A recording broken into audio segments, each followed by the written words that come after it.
Social media पर जैन समाज के सबसे लोकप्रिय जैन न्यूज़ चैनल महालक्ष्मी की ओर से आप सभी को आज एकादशी और शाम 8 बजे आपके पास आदर जय जी सर। एक चिंतन की बात, सोच की बात। आज जैन समाज सचमुच कायर हो गया है, सचमुच डरपोक हो गया है। आज सचमुच उसके अंदर वह ताकत नहीं रही जो किस समय ताकत रही जाती थी। कहते थे सत्ता को हिलाने की ताकत तक रहती थी। आज वह कहाँ पर छिप गया है, कहते हैं किसी बिल में जाकर दुबक गया है। आज हमें सिर्फ यही कहना पड़ रहा है, अरे यह तक कहने में शर्म नहीं है कि आज हमारा जैन समाज, हम लोग नपुंसक हो गए हैं। नहीं ताकत हमारे अंदर कि अपने तीर्थों की रक्षा कर सके। चाहे वह गिरनार जी में हाईकोर्ट का ऑर्डर है तो भी नहीं कर सके, चाहे हमारे कोमटगिरी हाईकोर्ट। आज शर्म तो यह आती है, अल्पसंख्यकों का रखवाला आज हमारे अल्पसंख्यकों का ही उनका दोहत करने लग गया है। कमजोरी उसकी नहीं है, चाहे पुलिस हमारा साथ नहीं दे रही है, प्रशासन नहीं दे रहा, कलेक्ट और सरकार वोटिंग पावर के आगे हमें एक प्रकार से पैरों के नीचे रौंदती जाती है और हम कुछ नहीं करते हैं।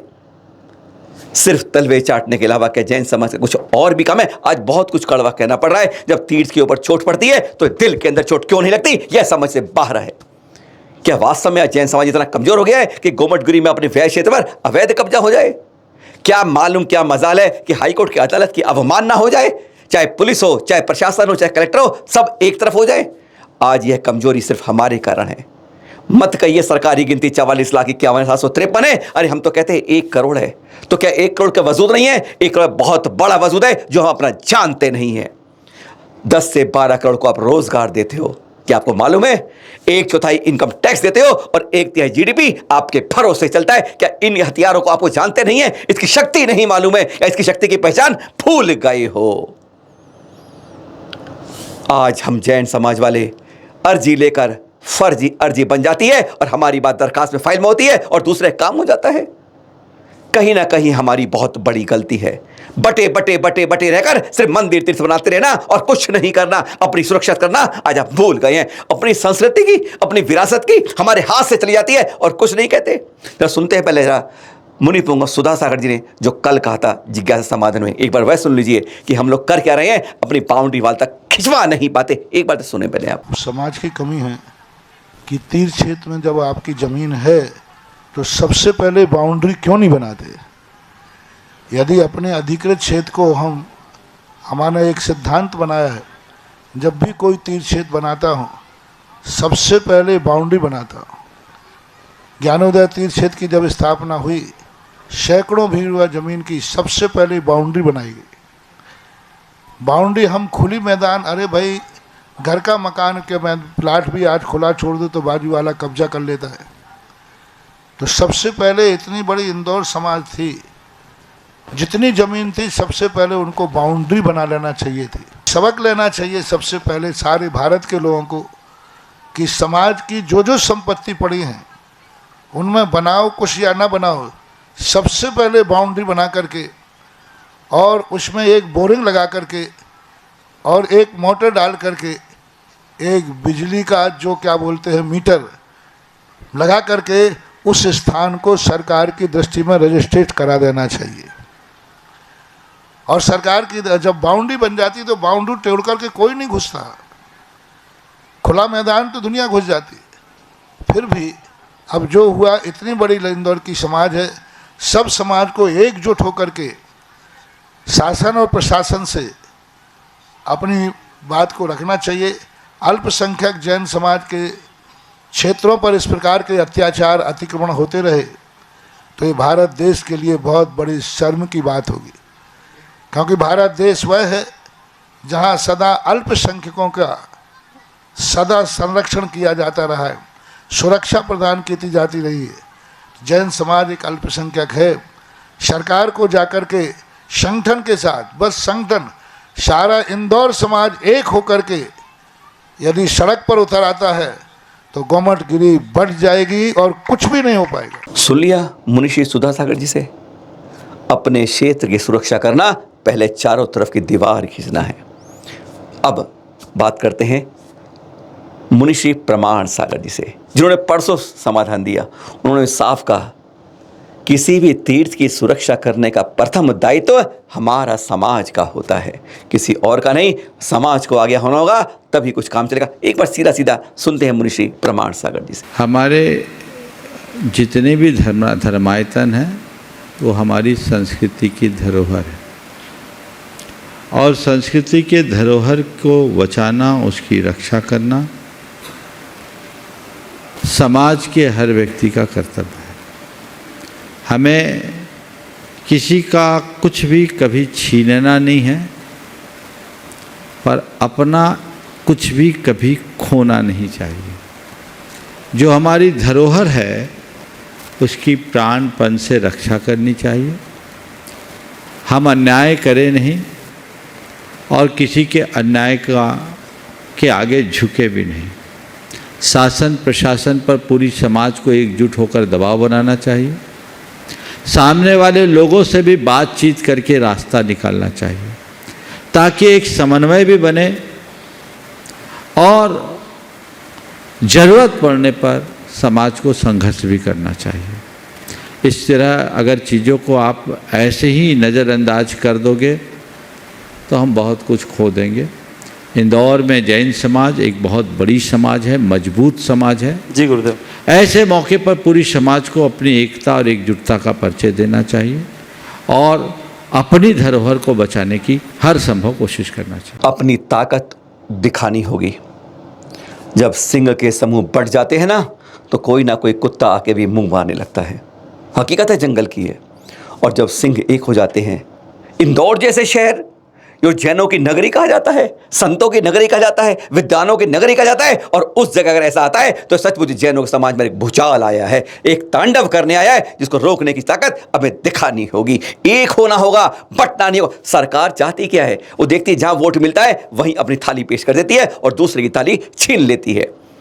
अपनी थाली को वजन दिखाना होगा कि ऊपर की हमारी कटोरी मध्य को उसके नीचे एक बहुत बड़ा थाल लगा है जो 10-12 करोड़ को रोजगार देता है, सरकार को आयकर के रूप में 1/4 हिस्सा देता है, और जीडीपी सरकार की गिनी जाती है देश की तो 1/3 हिस्सा आपका है। सरकार का अगर आप किसी को जिता नहीं सकते तो ध्यान रखिए, आप किसी को जीतने से तो रोक सकते हैं। मुंशी आदित्य सागर ने 2 दिन पहले क्या कहा, कल का सुन लिया, परसों का सुन लिया, और 2 दिन पहले क्या कहा मुंशी आदित्य सागर ने, एक बार वह भी सुन लीजिए खरा खरा। पहले अपने शिखर जी पर आँच उठी थी, अब आज तुम्हारे घूमटगिरी पर आँच उठी है। ऐसे करते करते फिर कोई क्षेत्र ही नहीं बचेगा क्या हमारा? ये जैन समाज है, आज तक किसी जैन समाज में किसी भी मंदिर में कब्जा नहीं किया। भैया अगर सरकार हमारा साथ नहीं देगी तो अपन भी सरकार का साथ नहीं देंगे। अभी चाहे शिखर जी हो, चाहे संतारा हो, चाहे पालीताना हो, अभी कहीं का हल नहीं हुआ। गिरनार जी का कोई हल नहीं हुआ। अभी आपको ठंडे बस्ते में डाल दिया गया है और घूमटगिरी के कब्जे की चर्चा और आ गई है। अब यूं ही बैठे रहेंगे, कुछ नहीं हो पाएगा। भाई सबसे कह देना हम कम हैं लेकिन दम है। हमारे आश्रित जो लोग हैं वो भी हमारी मानते हैं। जहां हम चाहेंगे वहीं वोट देंगे। जिता नहीं सकते तो कोई बात नहीं, हरा जरूर सकते। इसलिए सरकार से इतना कहना है, जो भी प्रशासन है इतना कहना, भैया हम सीधे साधे लोग हैं, हम लोगों को बिगड़ने मत देना। सुंदर कांच अगर टूट जाए तो धारदार हथियार हो जाता है। इसलिए जैन समाज सुंदर कांच की तरह है, भैया इसको छेड़ो मत। भैया जो भी जहाँ भी जैसे भी जितने भी जैन समाज के मंदिर हैं, सबसे कहना है अपने क्षेत्र की बाउंड्री और अपने क्षेत्र के कागज सबसे पहले बनाना। आने वाले समय में ये वोट बैंक के लिए नेता आपके मंदिरों पर ही कब्जा करेंगे। फिर एक बिहार में दुर्घटना, महाराज साहब अस्पताल में, देख रहे ततेश चंद महाराज साहब का बिहार में दुर्घटनाग्रस्त हो गए। कुशल क्षेम पूछा जा रहा है। जब तक श्रावक जागरूक नहीं रहेगा, हमारे संतों पर इस तरह से ही बिहारों की दुर्घटना की खबर समय समय पर सुनने को मजबूर हो जाओगे हम लोग। जब तक चेतेंगे नहीं, हम बचेंगे नहीं। चित्र देख रहे हैं आप, गृहस्थ जीवन के अंतिम पड़ाव इसी रूप में होना चाहिए। स्नेहलता बहन जी दीक्षार्थी, आचार्य श्री चंद्रसागर जी दाहोद में विराजमान है। कैसे गृहस्थ कहता है, अब मेरे जीवन का अंतिम समय आ रहा है, अब मुझे इस चीज़ के कहते ना, अंत भला सो भला। अगर आयु कर्म नहीं बंधा है तो यह जो रास्ता चले जा रहा है मात्र कुछ दिनों का, घंटों का, और यह समय आपको उत्तमता से उत्तमता की ओर ले जाता है। दीक्षा ले रही हैं और कहते हैं समाधि मरण की क्रिया शुरू कर दी गई। आर्य का बनकर दीक्षा लेकर, यह सबसे बड़ा होता है कर्तव्य।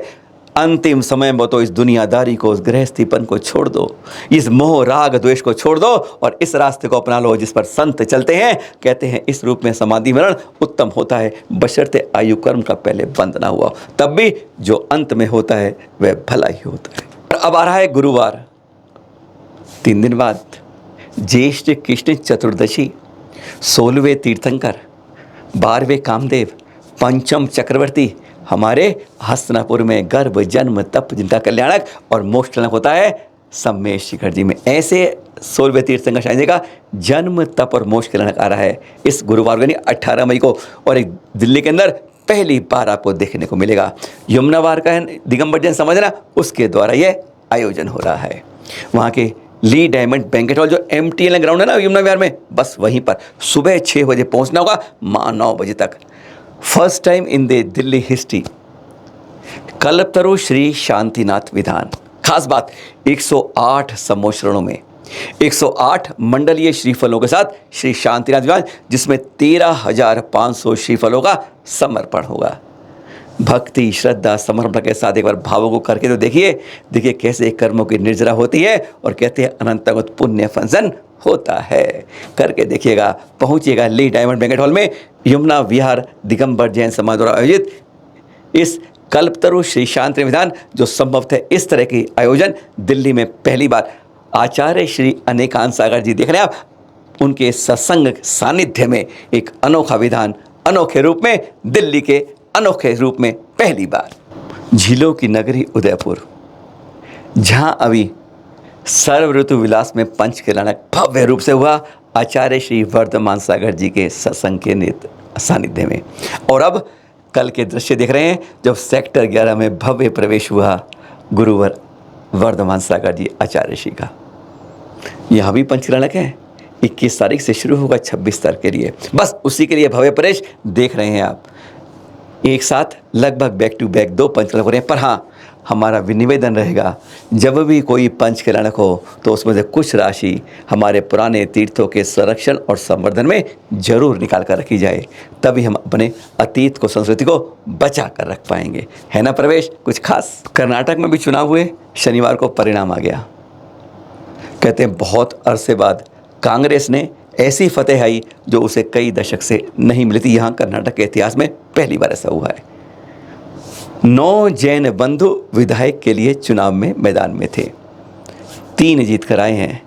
सबसे ज़्यादा परसेंटेज अब से जैन समाज के हैं, यानी 33% उम्मीदवार जैन धर्म के ही थे, जैन संघ थे जो जीत कर आए हैं। और क्या बात है, एक बीजेपी से, एक कांग्रेस से और एक निर्दलीय रूप से, है ना खास बात। हमारा सिर्फ यही कर्तव्य बनता है, उन विधायकों का बनता है कि हम अपनी जैन संस्कृति धरोहर के लिए हमेशा सहयोग में सदा आगे रहें, पार्टी नहीं अपने जैन समाज का दायित्व भी पूरी तरह निभाएं। इन्हीं भावना के साथ फिर मिलेंगे आपसे। सादर जय जय।